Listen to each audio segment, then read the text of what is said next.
તમામે તમામ રંગ અમે આપને બતાવી રહ્યા છીએ અને રથયાત્રામાં ખાસ ભગવાન જગન્નાથજી, બહેન સુભદ્રા અને ભાઈ બલભદ્રનો જે રથ છે તે ખાડિયાથી આગળ નીકળી ચૂક્યો છે। ચકલેશ્વર મહાદેવ પાસે રથ જે છે તે આગળ નીકળી રહ્યા છે।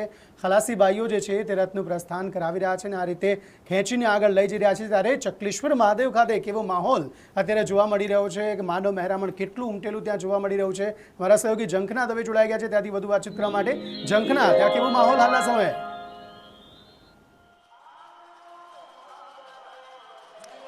અંકિત, અહીંયા માહોલ ખૂબ જ ભક્તિમય અને સંગીતમય બની ગયો છે। આપ સૌ અત્યારે જોઈ રહ્યા છો જે રીતે ચકલેશ્વર મહાદેવ પાસે અહીંયાથી ભક્તિ મંડળી જે છે તે પસાર થઈ રહી છે અને અનેક લોકો ભક્તિના રંગે રંગાયેલા છે। જે રીતે લોકોમાં અનેરો ઉત્સાહ તો અત્યારે જોવા મળી જ રહ્યો છે, સાથે જ અનેક લોકોના ચહેરા ઉપર અત્યારે ભગવાનની આતુરતાથી જે રાહ છે તે જોઈ રહ્યા છે। કારણ કે ભગવાન જ્યારે નગરચર્યાએ નીકળે છે, ભક્તોને દર્શન આપવા માટે નીકળે છે, ત્યારે ખૂબ જ કડક બંદોબસ્ત પણ પોલીસ દ્વારા કરવામાં આવી રહ્યો છે। કોઈ પણ પ્રકારની કોઈ અનિચ્છનીય બાબત ન બને તેનું પણ ખાસ ધ્યાન રાખવામાં આવી રહ્યું છે અને જે દ્રશ્યો હાલ આપ જોઈ રહ્યા છો, હૈયે હૈયું દળાય તેવા અહીંયા દ્રશ્યો સર્જાયેલા છે અને લોકો ખૂબ જ આતુરતાથી ભગવાનના રાહ જોઈ રહ્યા છે। ભગવાનના એક ઝલક માટે લોકો અહીંયા રસ્તા પર આવ્યા છે અને જ્યારે ભગવાન આવશે ત્યારે તેમના દર્શન કરીને લોકો ધન્યતા અનુભવવા માટે અત્યારે પોતપોતાના ઘરેથી અહીંયા પહોંચી ગયા છે અને સતત ભગવાનની રાહ જ્યારે જોવાઈ રહી છે અંકિત, ત્યારે આપણે જણાવી દઈએ કે અત્યારે ભગવાનની અહીંયા રાહ જોવાઈ રહી છે, ક્યારે રથ અહીંયા આવશે અને ક્યારે લોકો